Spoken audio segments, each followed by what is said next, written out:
Okay, hi everyone. Thanks so much for joining us today. My name is Kyle Shoger. I'm from Lake Geneva, Wisconsin. I'm currently an M2 at the University of Wisconsin School of Medicine and Public Health. I'm a co-leader for our Safe chapter at the school, and our chapter is excited to continue to help and host this series, the Secure Firearm Storage Education and Policy series at Safe. If you weren't able to attend our previous sessions, we'll put a link in the chat now so you can go back and watch those. By watching the previous sessions and attending the six-part series, we hope you'll be able to think critically about the secure storage laws in your state, form your own opinions around your state's storage laws, if any, and how these could be changed or implemented to promote safety. And now I'm going to pass it over to Rachel.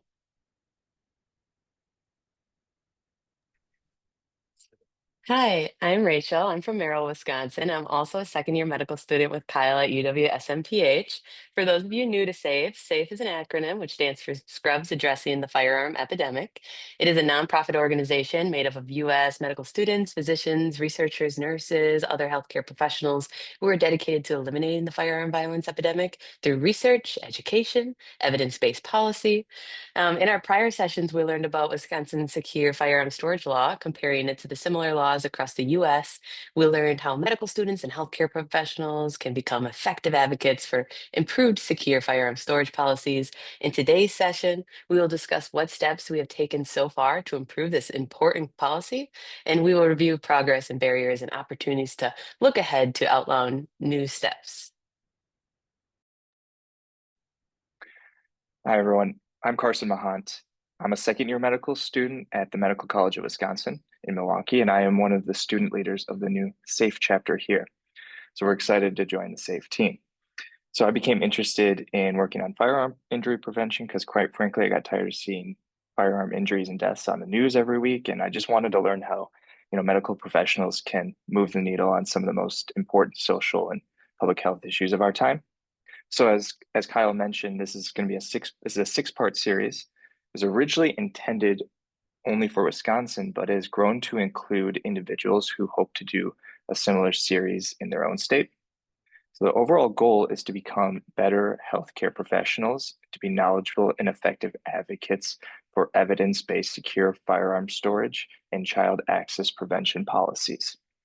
I'm hopeful that as SAFE helps to educate current and future physicians on the importance of sharing their voice on firearm injury and prevention, that we can improve policies that will ultimately reduce injury and death by firearm for our community members.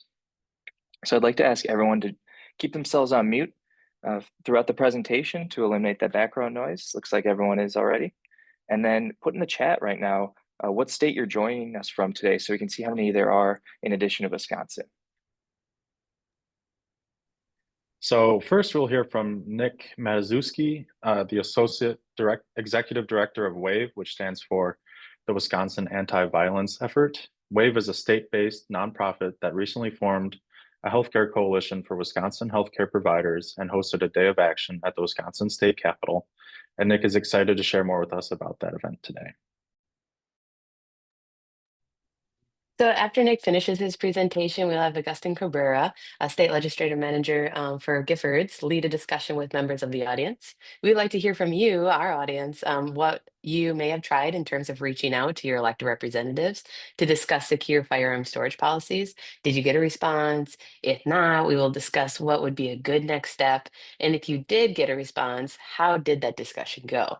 So this is meant to be a problem-solving discussion session where we can discuss the real work of making change happen. And changing Wisconsin's secure storage law will likely take sustained efforts over time. No question or effort is too small to share. We can all learn from each other. So healthcare professionals are already natural advocates for their patients. The concern for your patient safety can translate into powerful advocacy. So Nick's reasons for doing this work today are compelling. So I'll ask that he will introduce himself and how he came to work on firearm injury prevention and advocacy work. Please feel free to put any questions you have for him in the chat, and we'll be answering them after his presentation. Thank you for being here today, Nick. Hey, thanks so much.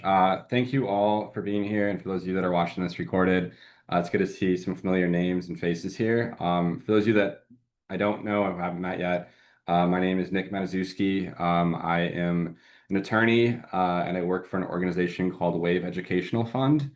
Wave is Wisconsin's oldest and largest gun violence prevention organization. We've worked in the state to prevent gun violence for over 30 years now.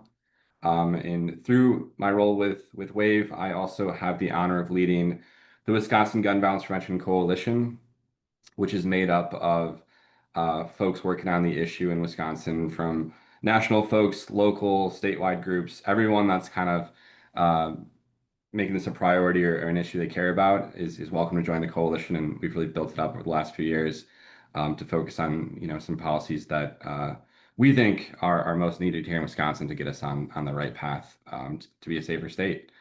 So I'm going to talk with you all today a little bit about our day of action that we hosted back in May. I was on this call or one of these calls last session, and I talked a little about the planning for that and what we were expecting of that day. So I wanted to go back and give some updates on how it went, what we could have done differently, and hopefully that's helpful for anybody else that might at some point in the future either be part of a day of action as a participant or potentially even hosting and leading one. And then I'll also kind of go into my own experience as an advocate and talk a little bit about what it's like to have that initial meeting, but then afterwards, some of the important steps you should take to ensure that the conversation keeps going and that the advocacy doesn't end after just one quick meeting. So with that, I will first start off by saying, I mentioned this on a previous call, but just so that everyone on here knows, the Wisconsin Gun Violence Prevention Coalition had 5 top policy priorities for this session.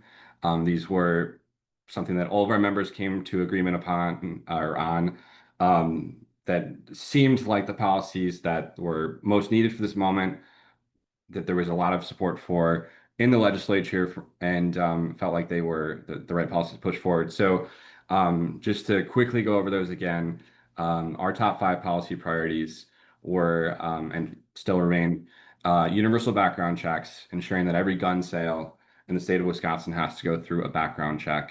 I think it's a very foundational and important policy.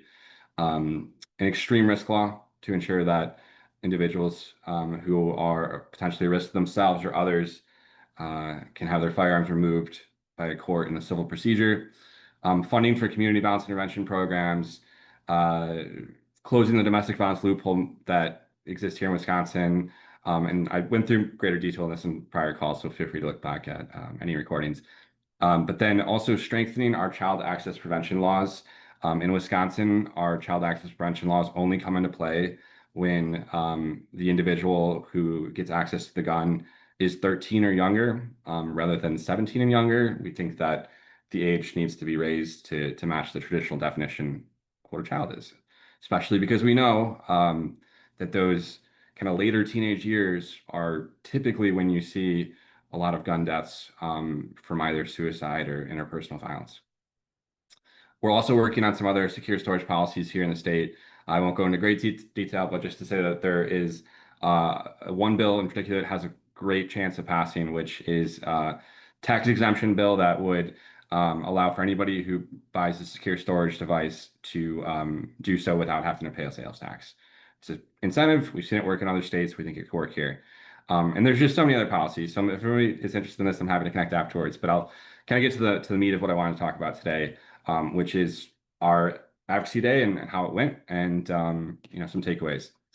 So on May 20th of this year, we brought around 100 or so advocates from across the state to Madison. This was smaller than a lot of our other advocacy days in the past, to be completely transparent. We've typically gotten around 150 to 200 or more people. I think partially this is because we're doing it at a different time this year, and we were hoping to maybe attract more youth because it was summer based and maybe they were going to be out of school. One takeaway and kind of a pro tip that we learned, and maybe others thought this is obvious, but in some ways that wasn't the right decision, because a lot of the youth-based engagement around this issue is through organizations at their school, right? So they are maybe in clubs or organizations that care about this issue. So when we were out of the school year, there was less of a pathway to get them involved. With that said, 100 people was still a really, really great number. The weather was awful, but we had a fantastic day, and it was pretty successful. So we started off the day by welcoming all of our supporters into a conference space just outside of the Capitol in Madison. We heard from the governor. We were really lucky to have Governor Evers come and speak to our supporters. Governor Evers, for those that don't know, has been a great champion on this issue, has always made it a priority. And we've worked really closely with his office. So having him there for what will be his last of our lobby days, since he is not running for reelection, was really special. And I think the supporters really appreciated having such a great champion there. From there, we walked through the different policies that we would be pushing for that day so that all of our supporters felt really comfortable and knowledgeable on what they had to speak to legislators about. We allowed them to ask any questions they had about the policy. We provided them with a lot of materials that kind of broke down the policies in pretty simple and quick ways. These policies can be really complicated, and if you're not doing this every day, 24/7, it can be a lot to take in. So we try to make it as digestible as possible for folks that aren't, professionals, lobbyists, or aren't super involved in the issue, but clearly care a lot about it. So after we went through a round of training on both, policies and how to talk to your legislators and all these different things that come into lobbying, we were able to walk over to the Capitol in the rain, which wasn't great. I think we had some folks who were able to get on a bus, which was helpful. And then we took, well over 100 meetings with legislators. We planned for all of our supporters to meet with the entire state legislature. So in Wisconsin, we have 132 legislators, counting 99 assembly people and 33 senators. While we weren't able to meet with every single office, we were able to meet with quite a good majority of them. And what we found was that a lot of the offices that we've had trouble maybe connecting with because maybe we're not necessarily constituents or we're not always the most popular in certain corners of the Capitol, our supporters were able to get in and have really, really productive conversations. Over the course of 2 or 3 hours, we were able to do these 100+ meetings, and we had a form afterwards for our supporters to fill out and sort of give feedback on what the staffers or what the legislators were saying.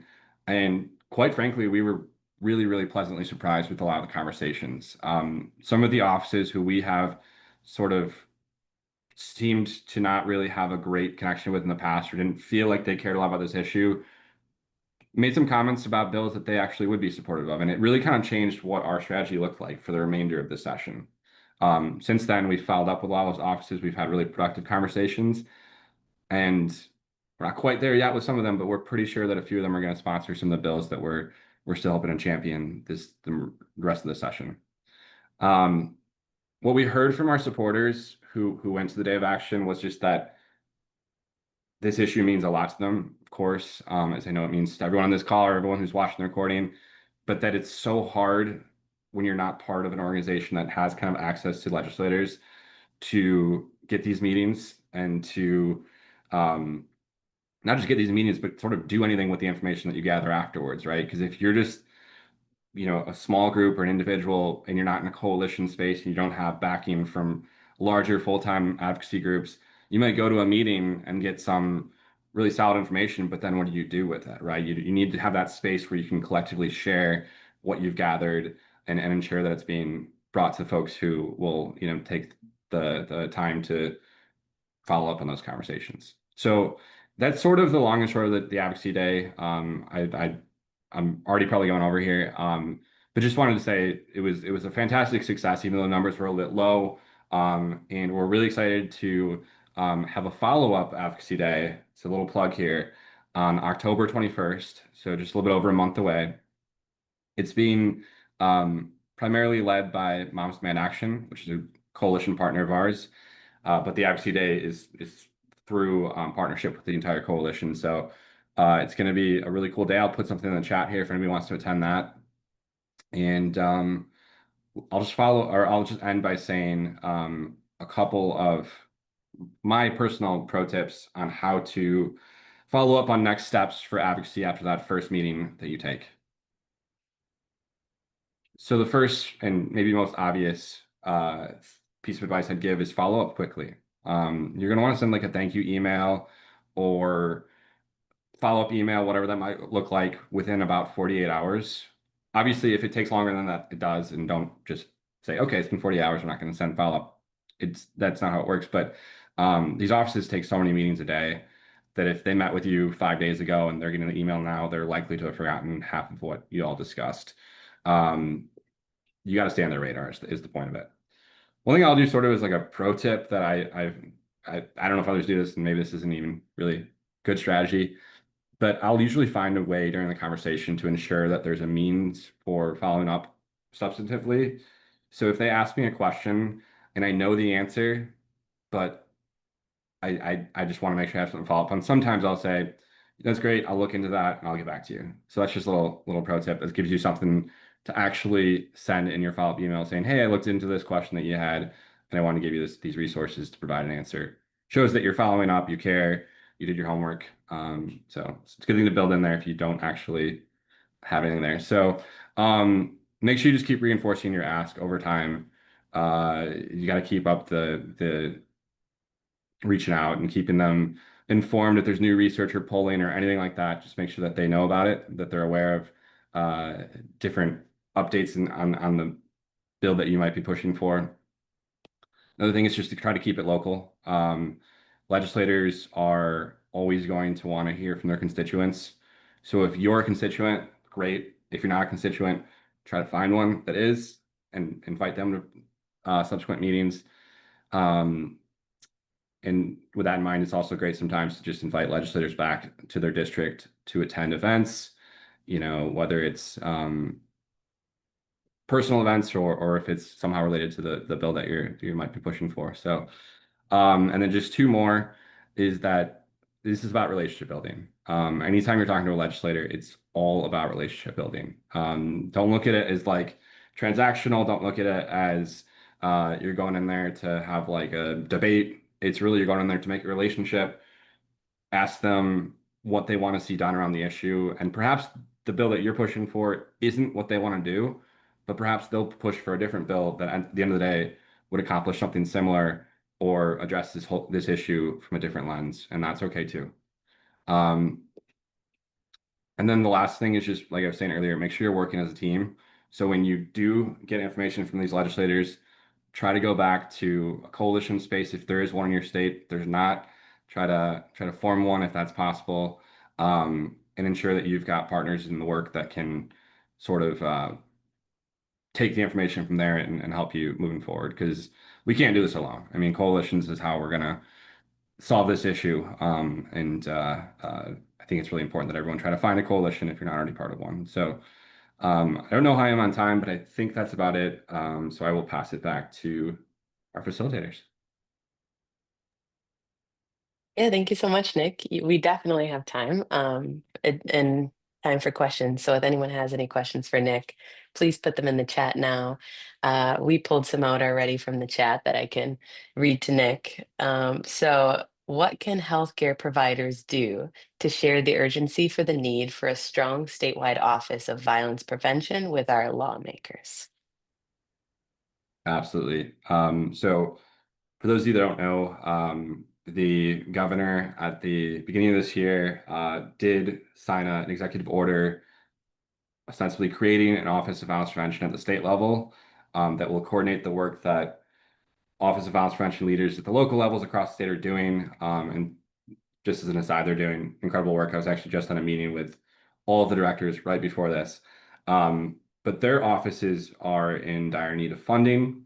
So the hope is that the statewide office will be able to provide federal dollars that have already been allocated to the offices around the state that are doing this at the local level. So with that as background, truly the best thing you can do is contact your elected officials as soon as you get a chance. And just, it doesn't have to be anything long. It can honestly be a 2-sentence thing saying, we would love for you to contact the governor's team to let them know that this office has been established and we need funding for or we need the office to get up and running. It was announced in January. It has not been up and running yet. They're still in the process of hiring a director. The process needs to be sped along. So it's really important that you do some outreach. It could be a quick email, quick phone call, ask your rep or senator to get the governor's team to kind of move this process further along. Thank you so much, Nick. And then also another question for you. So if we aren't participating in an organized advocacy event, is after high-profile shootings and violence the right time to reach out to legislators, or is it better to wait until things have settled down to reach out? You know, it's a tough question, and others might have different thoughts on this, because there is some contention around this. But my view is it's never too early. Unfortunately, when you wait, there's going to be some other shooting, right? Like there's never a space. The whole idea of, well, don't politicize it now. They've got to wait. I mean, unfortunately, we've seen that there's always going to be a next shooting. I think it is good to reach out after a shooting. I think legislators know that something needs to change, and they will probably be getting a lot of other folks reaching out to them at that time. And the more people reach out to them, the better. So I don't think personally there's anything wrong with using that time to get involved and reach out. But I would also recommend for anybody in that situation, if you want to get involved, go to, Wave's website or whatever the state group in your state might be, or one of the national groups like Giffords or something like that, and see how you can get involved with their efforts, because we'll give you a lot of guidance on like what to say and who to message and kind of like what the best next steps are. Thank you so much, Nick. And this question might be for Augustin, so let me know if we should transition over to him or if you'd like to make some comments on this point. But the question was, what are the typical steps for a representative to sponsor a bill? Should that be a transition to Augustin? I can answer it, Augustin. I don't know if you prefer to answer it either way. I we can transfer over if that works. Yeah. Yeah, so we'll cover Awesome. that. Oh, We sorry, can go cover ahead. that after. Yeah. So this is a perfect time to invite Agustin Cabrera to speak. He is the state legislative director at Giffords, and he will share with us how he got involved in this work and his role at Giffords. He will then invite audience members to share any experiences that you have had thus far trying to advocate for improved secure firearm storage policies. Please use the raise hand feature at the bottom of your screen to share your experience. And then this is your best chance to get advice on the next steps. So I just also want to say that no effort is too small to share. Sometimes the most difficult part of this work is leaning in when you're not sure what to do, or if it seems like you're getting no response and all the doors are closed. So we are here to share not only our progress, but also our challenges and problem solve around barriers. Augustine, the floor is yours. Yeah, thank you. And thank you everyone for having me. Again, my name is Agustin Cabrera. I'm a state legislative manager with Giffords, which always seems kind of vague sometimes. My dad, he's also a physician. He tells his patients all the time that he's not entirely sure what I do for work, but I often take pictures with Gabby Giffords and send it to him. So it can be kind of vague, but essentially what it is I wear a lot of hats, and I am more of a coordinator between the resources that Giffords has, whether that's trained attorneys that are very well versed in gun violence prevention policy, our comms team who knows how to message and educate on these issues, or our wealth of grassroots volunteers. We work with a lot of gun owners who want to work and advocate for gun safety. So I work between that and state legislators across the country who want to try and pass gun violence prevention policy. And in that, I've learned a lot from it. I've been doing it for about 3 years now. And every year is something different, and every year is something new. So would love to share that with y'all. And then also, I very much want this to be more of a discussion. So have just a few things to share with y'all, and then I'll open up the floor a little bit, and hopefully we can all learn from each other in this space. So the first thing is just a quick tool for y'all, just for folks who aren't necessarily in state or who are new to just the world of educating legislators and advocacy is just a quick little tool from a group called Common Cause. You just type in your address and it'll tell you all of your political representatives from president all the way to the state level. So just to kind of give you a good starting point of just like who should I even be reaching out to given a specific issue. And then just the other one is from Giffords. It's called our Giffords scorecard. We make a new one every year. It's just a really handy map. You click on your state and it kind of tells you a brief little synopsis. And if you click on the view more, it'll tell you just the status of gun violence prevention policy in your state, both what's missing and what might be helpful in your communities. Excuse me. So I'll pause there real quick and just kind of invite folks either in the chat or maybe just with the raise hand function who want to talk about if they've honestly done any kind of legislator outreach, whether that's a phone call, an email, or something a bit more forward facing like testifying or just a one-on-one meeting. And then maybe we can just talk a bit about that there, but I'll pause for a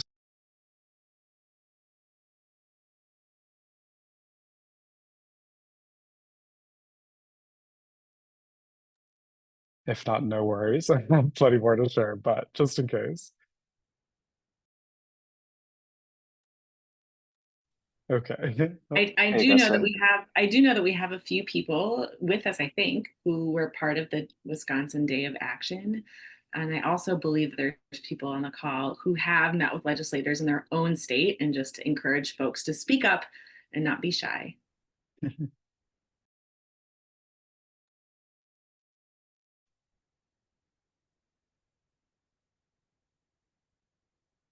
Like give people some time. No rush at all. I think I will just say just a couple basics, just kind of when it comes to just how to even start, I guess. I know it can be very intimidating, especially having, I mean, I studied political science and I still find it kind of an overwhelming thing to kind of step into. So I think just when it comes to just initial outreach or outreach of any kind with the legislator, I tell a lot of our gun owner for safety members to really know kind of two quote unquote whys, WHY. The first one's personal, just like why am I kind of called to this work? Why am I called to advocate and educate for change?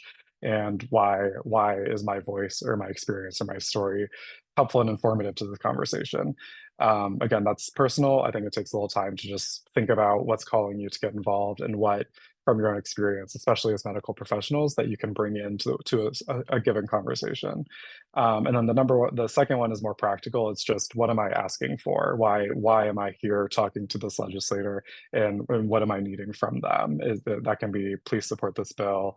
That can be like we would love to see you sponsor a bill or vote in favor of something in committee, for example.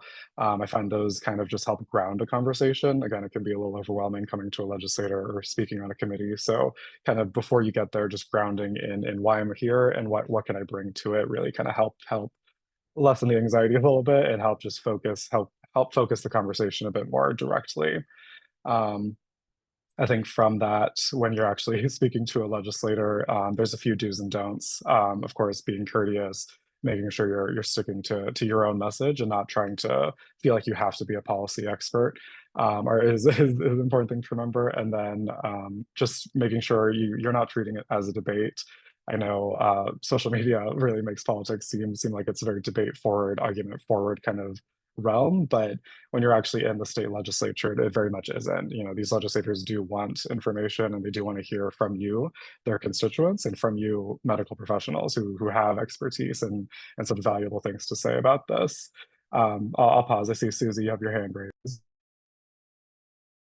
Yeah, thank you. Yeah, so I just wanted to share some experience I had in California advocating for required secure firearm storage. You know, we have a good child access prevention law here, but we wanted to have the added security of a required secure storage law.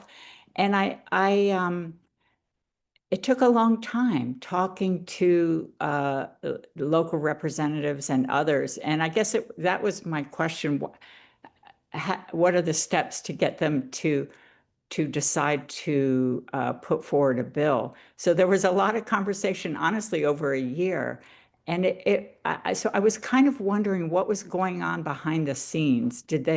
What calculations are they doing? It seemed like he wanted to make sure he had co-sponsors and was sort of had all kinds of other analyses going on. So I just wanted to hear your thoughts about getting a representative across the finishing line, if you will, of actually deciding to write a bill, because that's kind of what has to happen. You can have all these conversations, but they have to actually decide to sponsor a bill.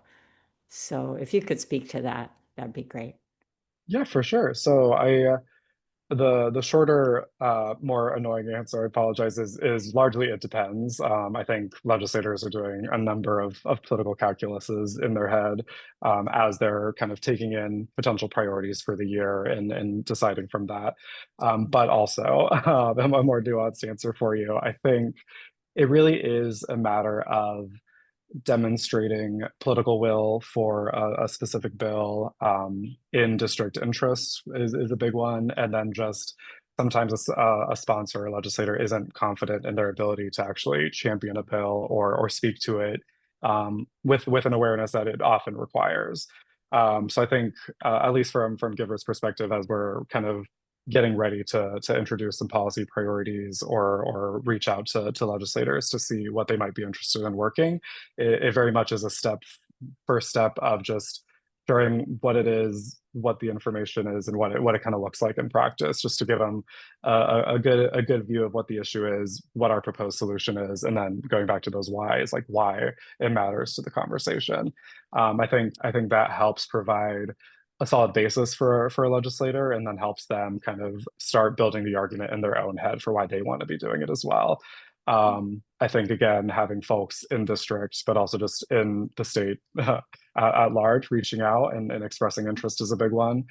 We had my colleague, his name's Joe, doing another state legislative manager, works in Massachusetts, and they had advocacy day pretty recently, and they had a senator talk and say if they get 1 to 2 emails about something, that means they know that a few people in their district are talking about it.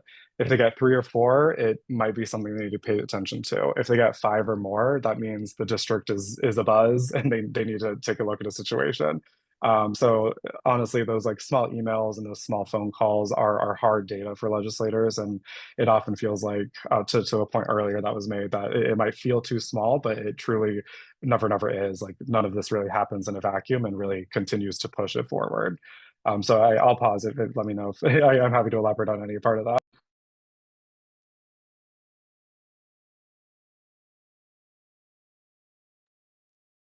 Great. And then again, I'll open it up to the floor if anybody else would like to share truly any experiences or any questions, or even just if you haven't done it and would like to know how, truly let me know.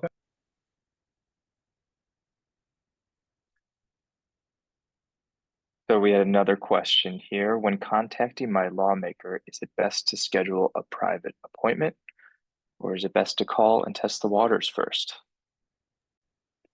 That's a fantastic question. I appreciate that.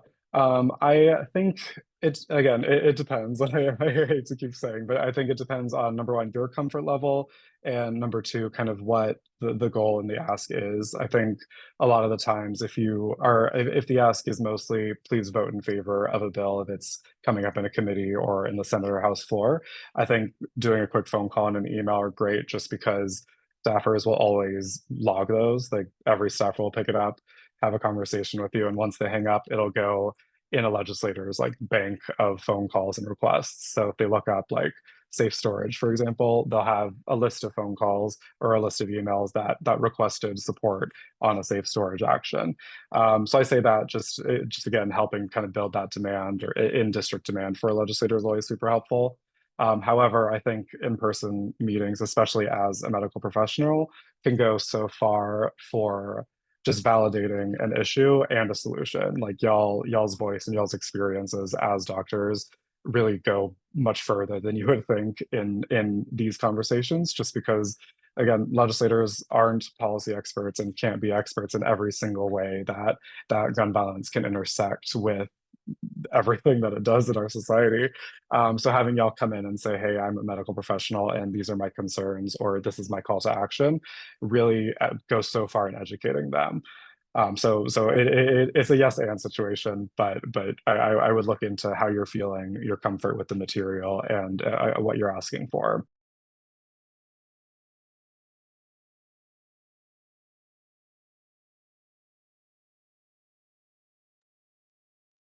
Apologies, I was reading Lauren's question there, the comment. Thank you, Yeah, I was just appreciate about it. to cue that up. No, thank you. Apologies, jumped again there. But yeah, I appreciate the question. I think when it Just for comes the recording, to how about I just yeah, read yeah. it out? Yeah. So this is from the chat. My lawmaker tends to support gun violence policies, but they are not in the majority and feel they cannot be effective in moving policy forward. Besides thanking them for their support, are there any other actions we can encourage them to pursue to help advance policies? Yeah, thank you. I apologize.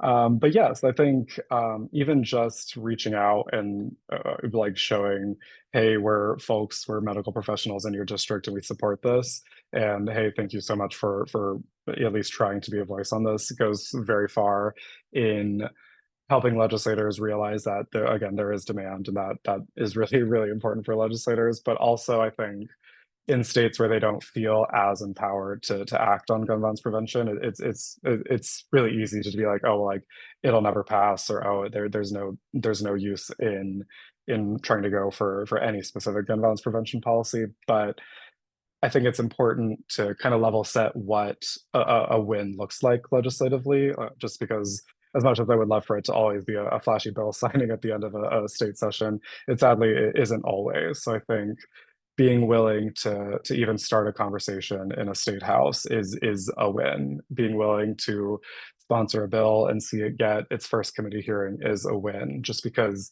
each time you're able to do these things, it educates more people. It brings more context information into a conversation. Sometimes it gets more media attention on an issue and highlights it for a broader audience in the state. So I would say that when it comes to reaching out to a lawmaker who is, I usually use the term squishy, but that doesn't necessarily always apply. But a squishier legislator who is interested but may not feel as empowered to try and push for something, I think still reaching out and saying like, hey, here are some tangible things. You're welcome to go to Giffords' website or reach out to there's usually a coalition of gun violence prevention organizations in a state doing state and community informed work and priorities. I would reach out to them, and they usually have some tangible asks for you that you can also forward along. So it's a matter of just sharing resources, saying, hey, I'm in your community and I support this, and also just offering just kind of a different pathway that I think is helpful for legislators to hear also.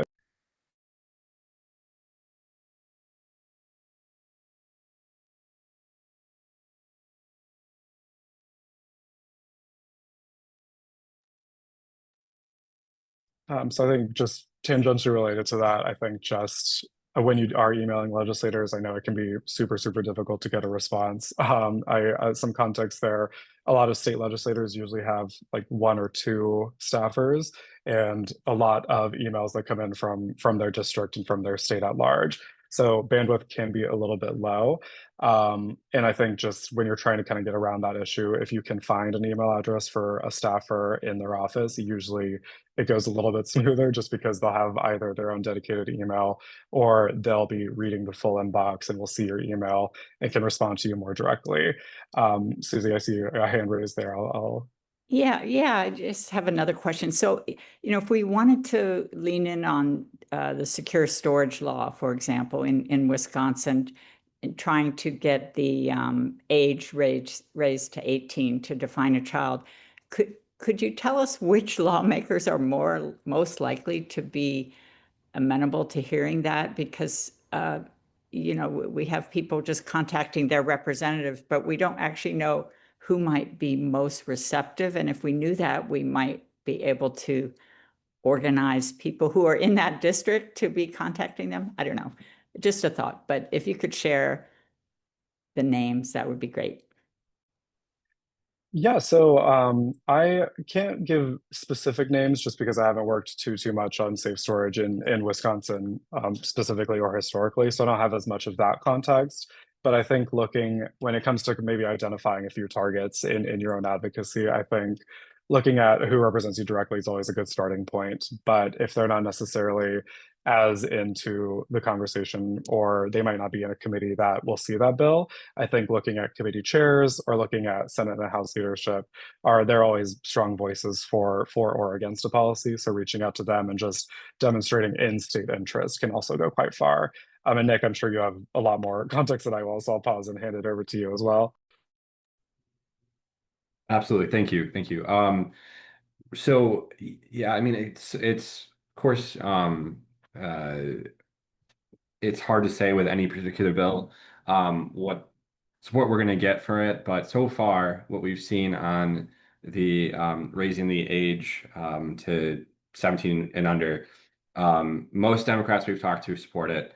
Representative Lisa Subeck is sort of taken the lead on secure storage bills in Wisconsin for a long time. Her office is really good on this. On the Republican side, there's typically about anywhere from 5 to 10 Republicans on the assembly side who will at least play around with the idea of some of these secure storage policies, and they've been able to jump on some in the past and not so much lately. Some of the names that it might just be helpful of people that we've had good conversations with. Jesse Rodriguez is a Republican in like the Western Milwaukee area. She's been open to some of these conversations. Pat Schneider is a representative who has had really good conversations on this. Even Representative John Spiros, who is a committee lead for judiciary and public safety, has been open to these conversations. So, and then in the Senate, it's typically Senator James, it's Senator Wingard sometimes, sometimes not. So given a lot of insider information that's not super relevant to everybody, happy to connect offline. But I say all that to say, the point I was going to make was at the end of the day, what usually you're going to have to see in Wisconsin is that Republicans have to be the lead on the bill for it to have a chance to pass in our current climate because they have majorities in both chambers. And typically, they're very hesitant to jump on a bill unless there's a co-lead on the other side. So you have to kind of corral leads on both the Senate and Assembly side, get them together, get them working on it. And that can be hard. It takes a long time to really have those conversations and get them sort of putting their staff together and brain power together and get something going. So it can take a while, but that's kind of what we're in the business of doing. So yeah.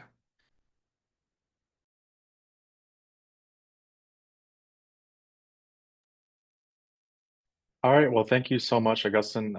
SAFE truly values the partnership with Giffords, and we're really grateful you were able to join us today. There was one last question that I saw. It was asking, do I need to be an expert on secure storage or another policy, or is it really more about me being a constituent and sharing a concern and some education? No, that's a great question. I think so often it feels like you do need to be well versed in the policy and the legalese, but I assure you that especially when you're going to like testify or coming to meet with a legislator, you shouldn't feel that pressure. You're there truly to remember your whys and to share how your experience informs the conversation. Usually there will be lawyers and attorneys that will join the conversation that will talk more to how the policy is crafted, and you're really there just to provide so much vital information and context that legislators will not have otherwise. Again, medical professionals are such validators for social issues and for political solutions. So I would lean more to your own experience and your own stories rather than trying to become a policy expert on top of that.